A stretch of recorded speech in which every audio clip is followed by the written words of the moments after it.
구약성경 352쪽 여호수아 22장 1절로 6절 말씀 제가 받들어 읽겠습니다. 그때 여호수아가 르우벤 사람과 갓 사람과 므낫세 반지파를 불러서 그들에게 이르되 여호와의 종 모세가 너희에게 명령한 것을 너희가 다 지키며 또 내가 너희에게 명령한 모든 일에 너희가 내 말을 순종하여 오늘까지 날이 오래도록 너희가 너희 형제를 떠나지 아니하고 오직 너희 하나님 여호와께서 명령하신 그 책임을 지키도다. 이제는 너희 하나님 여호와께서 이미 말씀하신 대로 너희 형제에게 안식을 주셨으니 그런즉 이제 너희는 여호와의 종 모세가 요단 저쪽에서 너희에게 준 소유지로 가서 너희의 장막으로 돌아가되 오직 여호와의 종 모세가 너희에게 명령한 명령과 율법을 반드시 행하여 너희 하나님 여호와를 사랑하고 그의 모든 길로 행하며 그의 계명을 지켜 그에게 친근히 하고 너희의 마음을 다하며 성품을 다하여 그를 섬길지니라 하고 여호수아가 그들에게 축복하여 보내매 그들이 자기 장막으로 갔더라. 네. 오늘은 우리 민족의 고유 명절인 설날입니다. 여러분 모두 새해 복 많이 받으시기를 축원합니다. 설날은 성경의 역사 가운데도 매우 특별한 날이에요.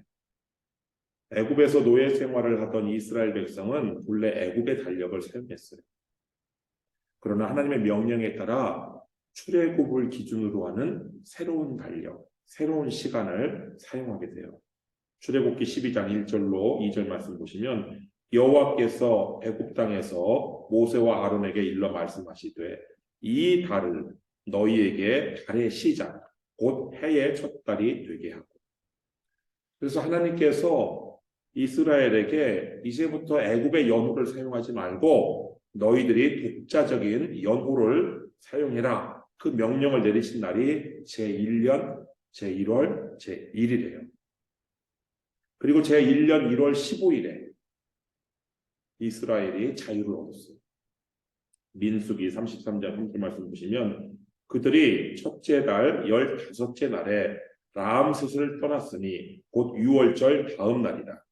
이스라엘 자손이 애굽 모든 사람의 목전에서 큰 권능으로 나왔습니다.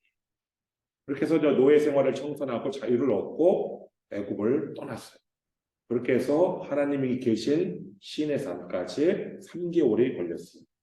그리고 시내산에서 하나님과 언약을 맺고 그 와중에 굉장히 또 반역 사건도 있었고 또 여러 가지 있었지만 다 생략하고 하나님의 명령에 따라 성막을 만들었어요. 그 성막을 완성하고 성막을 세운 날이 바로 설날이에요. 출애굽기 40장 17절 말씀 보시면 둘째 해 첫째 달 곧 그 달 초하루에 성막을 세웁니다. 그러니까 제2년 1월 1일에 바로 성막이 시내 광야에서 딱 세워진 거예요. 이후 성막은 계속 이동을 했죠. 계속 이동을 하다가 또 가나안 땅으로 들어가지 못하고 40년 동안 광야에서 또 이렇게 이동을 했죠. 그러다가 성막의 책임자인 아론이 제40년 5월 1일에 죽었어요. 민수기 33장 38절 말씀 보시면 이스라엘 자손이 애굽 땅에서 나온 지 40년째 5월 초하루에 제사장 아론이 여호와의 명령으로 호르산에 올라가 거기서 죽었어요. 그래서 이 대제사장이 이제 아론의 아들 엘르아살로 넘어갔어요. 그 후 성막은 이제 이 세례 시내를 건너서 가나안 동쪽 땅으로 진입을 했어요. 이 사해로 흘러 들어가는 강들이요, 북에서 남으로 들어가는 강은 요단강이고 동해에서 이렇게 흘러서 사해로 들어가는 강들이 이렇게 있어요. 우리가 잘 아는 강은 야복강, 그리고 아르논강, 그리고 세렛 시내는 맨 남쪽에. 그래서 이 세렛 시내를 건너면 이제 가나안 동쪽 땅이 되는 거죠. 그리고 이 제41년 1월 10일에 이 성막이 요단강을 건너서 여리고 맞은편 동쪽 경계인 길갈에 정착을 했어요. 여호수아 4장 19절 말씀 보시면 첫째 달 10일에 백성이 요단에서 올라와 여리고 동쪽 경계 길갈에 진침해. 그 성막이 길갈에 그렇게 있는 동안에 가나안 정복 전쟁이 벌어졌고 또 유다 지파와 요셉 지파의 땅 분배가 이루어졌어요. 근데 그 기간이 어느 정도 되느냐? 약 6에서 7년 정도예요. 그 성막은 이 길갈에 정착해 있던 성막은 실로로 이렇게 옮겨졌고 이 실로 성막에서 이제 나머지 7지파의 땅 분배가 이루어졌는데 여호수아는 가나안 정복 그리고 가나안 땅을 분배 이 사명을 받았어요. 근데 이제 그 사명을 다 완수했어요. 이제 여호수아의 나이가 많아졌고 이제 남은 죽음을 얼마 남지 않은 여호수아가 나머지 장에서 한 사역은 뭐냐면 이스라엘 백성에게 메시지를 전하는 사역이었어요. 먼저 오늘 본문에 있는 여호수아 22장은 여호수아가 요단 동쪽 지파에게 준 메시지이고요. 여호수아 23장은 요단 서쪽 지파에게 준 메시지이고 마지막 장인 24장은 이스라엘 모든 지파에게 준 마지막 고별사예요. 오늘 본문은 여호수아가 요단 동쪽 지파에게 준 메시지인데 먼저 1절 한번 보시겠습니다. 그때라는 것은 이제 그 실로 성막에서 모든 분배가 다 끝마쳤을 그때예요. 여호수아가 르우벤 사람과 갓 사람과 므낫세 반지파를 불렀어. 이 르우벤 지파, 갓 지파, 므낫세 반지파는 요단 동쪽에서 기업을 받은 지파예요. 이 여호수아는 이 요단 동쪽 지파를 불러서 메시지를 전하기 전에 먼저 이들을 칭찬해요. 여기 2절과 3절 말씀 보시면 그들에게 이르되 여호와의 종 모세가 너희에게 명령한 것을 너희가 다 지키며 또 내가 너희에게 명령한 모든 일에 너희가 내 말을 순종하여 오늘까지 날이 오래도록 너희가 너희 형제를 떠나지 아니하고 오직 너희 하나님 여호와께서 명령하신 그 책임을 지키도다. 요단 동쪽 지파는요 모세가 준 명령을 다 지켰어요. 그뿐만 아니라 여호수아의 모든 명령에도 순종했어요. 이 요단 동쪽 지파는 그리고 아주 오랫동안 이 형제들을 떠나지 아니했어요. 요단 동쪽 지파가 지금 6, 7년 이 가나안 정복 전쟁과 그 후에 분배가 이루어지는 동안에 가족들과 떨어져 있었어요. 여러분 가족과 떨어진 채 6, 7년 동안 전쟁의 선봉에 선다는 게 쉬워요? 더군다나 성막이 길갈에 있던 성막이 실로 옮겨지는 그 혼란기가 있었잖아요. 이 여호수아의 지도력 하에 그때 이 실로로 이 길갈은요 요단강에 가깝잖아요. 그리고 자신들의 집은 요단강 바로 건너면 동쪽에 바로 자신들의 집이 있고 그래서 이 성막의 길갈에서 실로는 에브라임 땅이니까 한참 가잖아요. 그 내륙으로 들어갈 때 이렇게 말할 수도 있어요. 지금 땅 분배가 계속해서 지체되고 안 이루어지니까 저희들은 그냥 더 이상 이제 전쟁할 일은 없으니까 저희들은 그냥 집으로 돌아가겠습니다. 이렇게 하고 그냥 이제 우리는 떠나겠습니다. 이렇게 말할 법도 하잖아요. 근데 이들은 실로까지 따라갔어요. 따라가서 그 실로에서 땅 분배가 다 끝날 때까지 형제를 떠나지 아니했던 거예요. 이 요단 동쪽 지파가 끝까지 하나님께서 자신들에게 주신 명령의 그 책임을 끝까지 지켰어요. 그래서 실로까지 따라갔고 실로에서 7지파에게 땅 분배하고 레위 지파에게 48개의 성읍 분배가 이루어지는 때까지 끝까지 형제들과 함께했어요. 여호수아가 바로 이 요단 동쪽 지파의 이 의리를 칭찬을 하는데 사실 여호수아에게 있어서요 자신의 본 지파는 에브라임 지파예요. 이 에브라임 지파가 자신에게 하는 것보다도 이 요단 동쪽 지파가 자신에게 자신이 한 모든 명령에 순종하고 더 의리가 있었어요. 그래서 이들을 이제 이 마지막으로 이제 집으로 보내면서 이들에게 메시지를 전하고 이들을 축복해서 보냈는데 어떤 메시지를 전했을까? 정말 오랫동안 의리를 지키고 정말 내 본지파보다도 더 하나님의 명령에 책임을 다하고 내 말에 순종했던 이 요단 동쪽 지파에게 어떤 메시지를 전했을까? 정말 가장 귀한 메시지를 전했을 거예요. 그 메시지가 바로 5절에 나오는데요. 5절 말씀 보시면 오직 여호와의 종 모세가 너희에게 명령한 명령과 율법을 반드시 행하여 너희야 너희 하나님 여호와를 사랑하고 그의 모든 길로 행하며 그의 계명을 지켜 김현희 회장님 한번 5절 한번 읽어주시겠어요?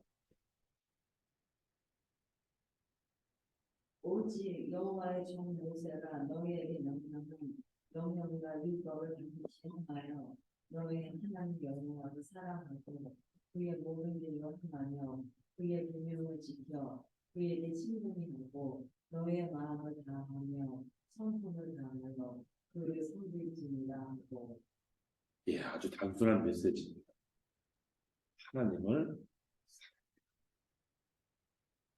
하나님을 사랑해라. 하나님을 가까이 하고 하나님을 섬겨라. 하나님께서 일러주신 길을 따라 살고 하나님께서 주신 계명인 십계명을 지켜라. 그리고 너희들이 하나님을 섬길 때에는 온 마음과 온 정성을 다해서 섬겨야 한다. 이 하나님의 사랑의 메시지가 하나님을 사랑하라는 메시지가 여호수아가 정말 의리 있었던 이 요단 동쪽 지파를 보내면서 준 메시지예요. 여러분 예수님께서도요 가장 큰 계명이 뭐라고 말씀하셨냐면 하나님을 사랑하는 것이 가장 큰 계명이라고 말씀하셨어요. 마태복음 22장 37절 38절 말씀 보시면 예수께서 이르시되 내 마음을 다하고 목숨을 다하고 뜻을 다하여 주 너의 하나님을 사랑하라 하셨으니 이것이 크고 첫째 되는 계명입니다. 여러분은 하나님을 사랑하십니까? 말세는요. 그런데 사람들이 하나님보다 다른 것을 더 사랑한다고 그래요. 디모데후서 3장 1절부터 4절 말씀 보시면 너는 이것을 알라. 말세에 고통하는 때가 이르러 사람들이 자기를 사랑하며 돈을 사랑하며 쾌락을 사랑하기를 하나님 사랑하는 것보다 더하며 사람들이요 말세에는 자기를 사랑합니다. 여기서 자기를 사랑하는 사람은 하나님을 사랑하고 자기를 존중하는 그런 사람을 말하는 것이 아니라 자기 일에만 관심이 있고 하나님의 일, 주님의 일에는 관심이 없는 사람, 그런 사람을 말합니다. 그리고 말세는 사람들이 돈을 사랑합니다. 말세는 사람들이 쾌락을 하나님 사랑하는 것보다 더 한다는 겁니다. 그래서 여러분 하나님보다 자기 자신, 돈, 쾌락을 더 사랑하는 사람은요 겉으로는 경건하게 보일지라도 경건의 능력은 부인하는 자인데요 바울 사도는 그런 사람을 멀리하라고 명령하고 있습니다. 디모데후서 3장 5절 말씀 보시면 경건의 모양은 있으나 경건의 능력은 부인하니 이 같은 자들에게서 네가 돌아서라. 여러분 하나님보다 다른 것을 더 사랑하는 자들에게서 돌아서세요. 그런 자들과는요 어떤 일도 함께 도모해서는 안 되는 거예요. 여호수아는 하나님을 사랑하는 메시지와 함께 한 가지 메시지를 더 줬어요. 거기에 6절에는 그냥 돌아갔다라고 돼 있는데 여호수아가요 그들을 돌려보내기 전에 전리품을 나누어 줘요. 그러면서 메시지를 하나 더 줘요. 그게 바로 8절인데 8절 김태형 선생님 읽어주세요.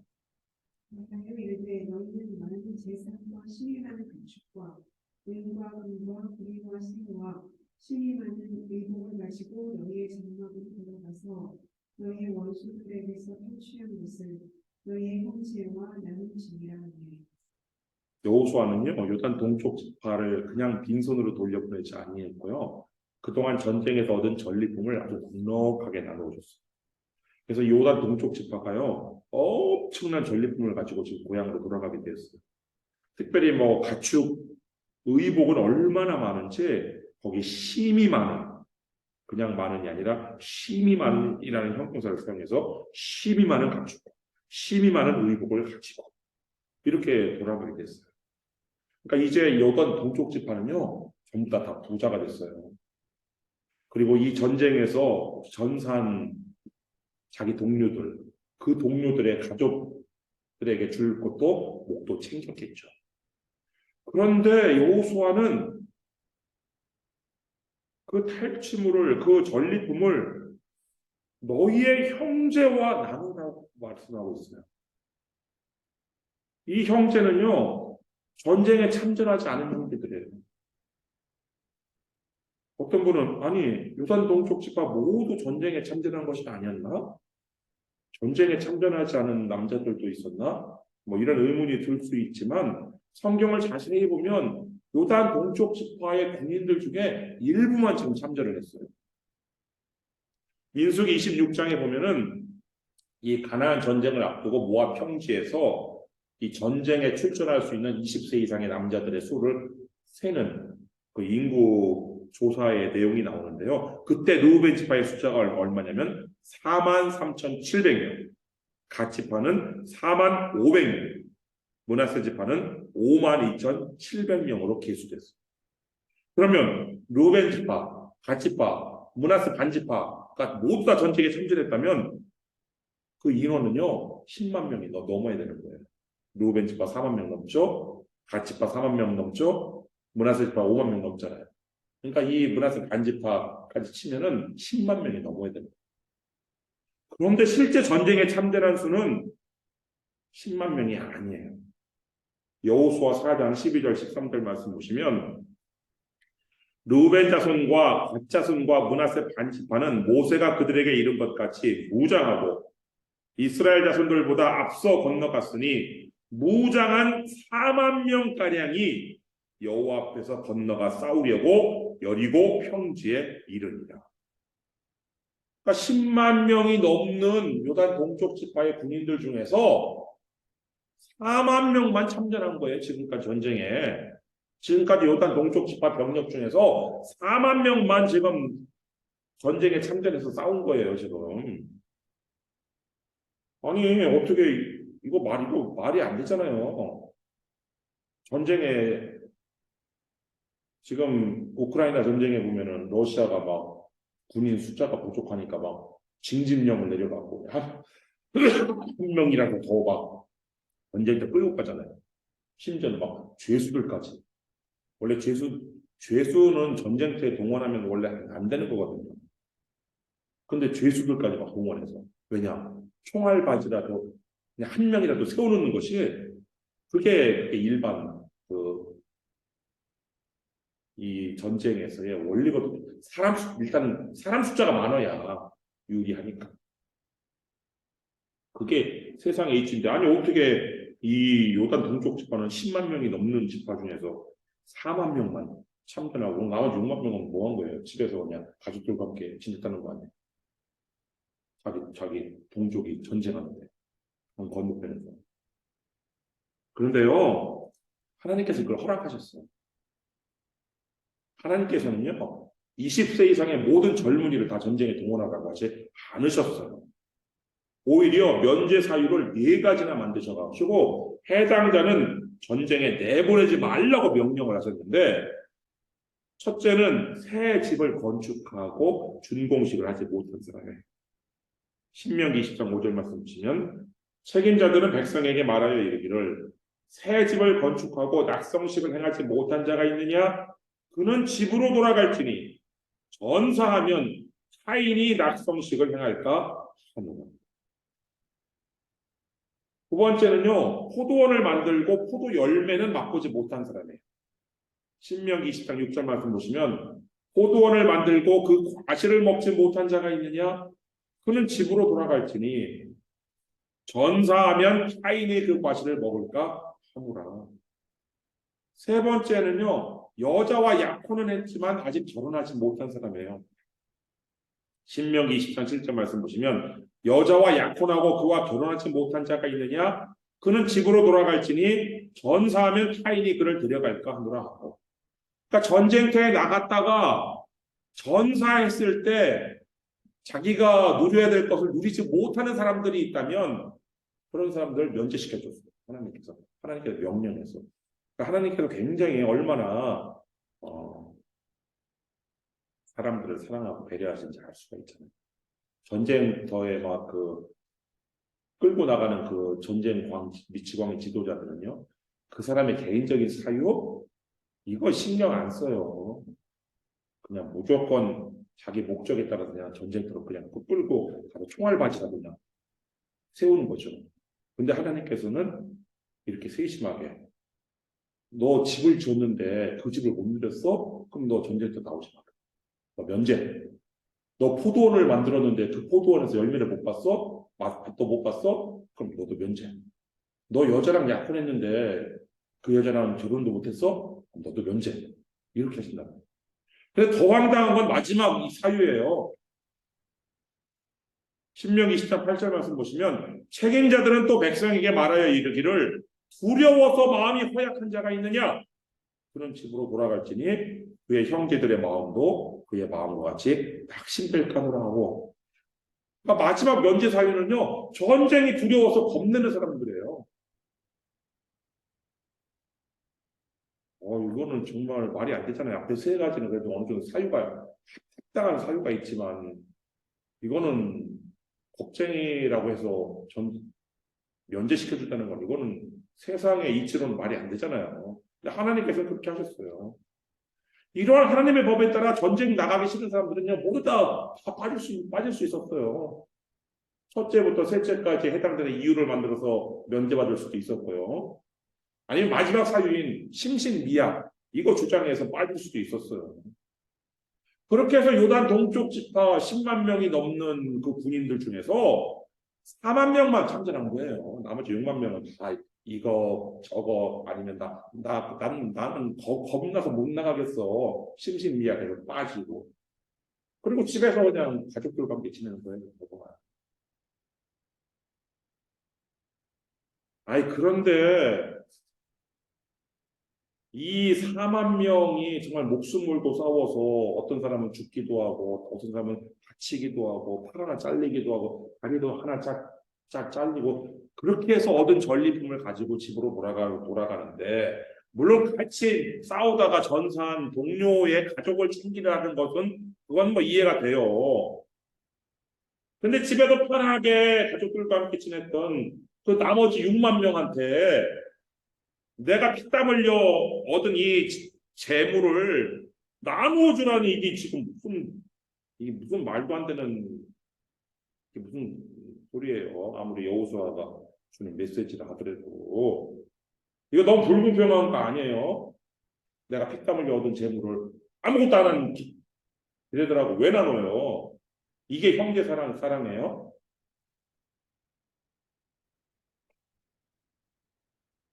그런데요, 이 요단 동쪽 지파가 그걸 나누라는 이 여호수아의 말씀에 어떤 항의나 어떤 불평이나 원망, 대과 한마디 하지 않고요, 그대로 순종해요. 9절 말씀 보시면 루벤 자손과 갓 자손과 므낫세 반지파가 가나안 땅 실로에서 이스라엘 자손을 떠나 여호와께서 모세에게 명령하신 대로 받은 땅 곧 그들의 소유지 길르앗으로 가니라. 여러분, 사랑은요, 공평을 추구하지 않아요. 공평을 추구하는 것은 정의예요, 정의. 사랑은요, 공평을 추구하는 것이 아니라 불공평하지만 그걸 용납하는 게 그게 사랑이에요. 어느 날 10살 아들이 학교에 가기 전에 엄마한테 청구서를 내밀었어요.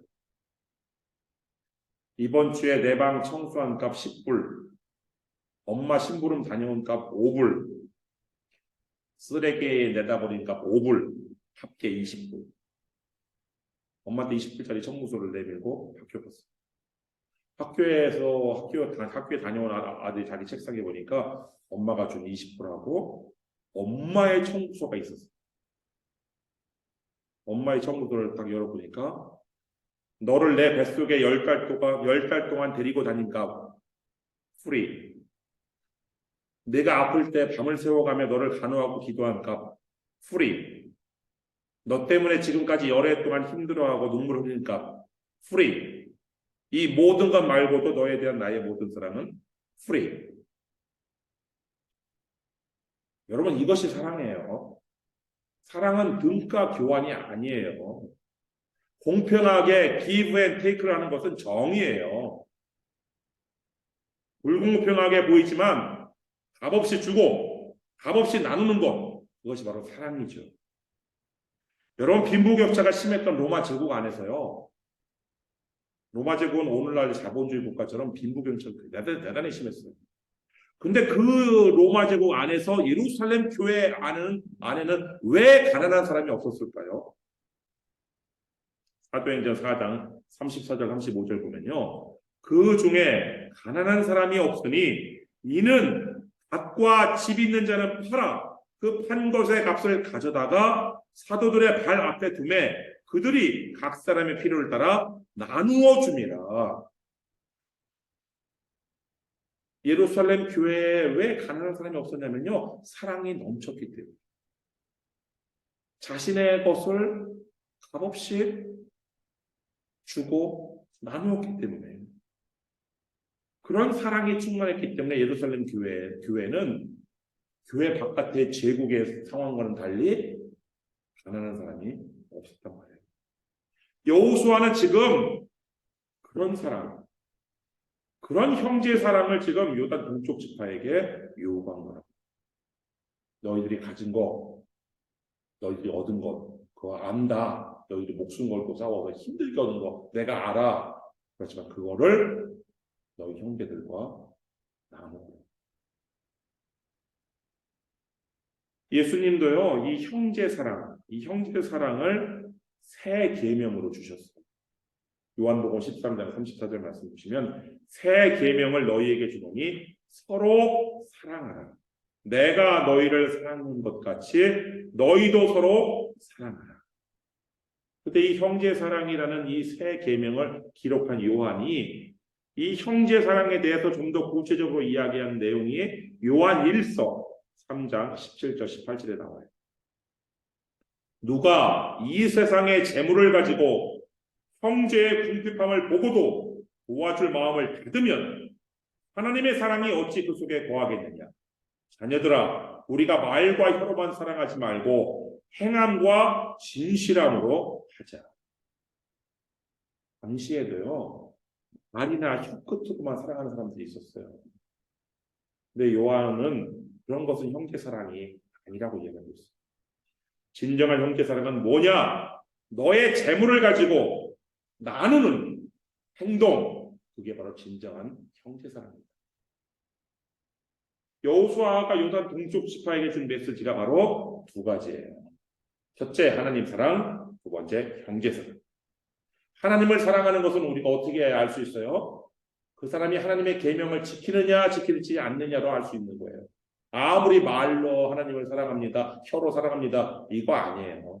그 사람이 하나님의 계명을 지키면 그 사람은 하나님을 사랑하는 것이고, 그 사람이 아무리 입으로는 떠들어도 하나님을 계명을 지키지 않는다면 하나님을 사랑하지 않는 겁니다.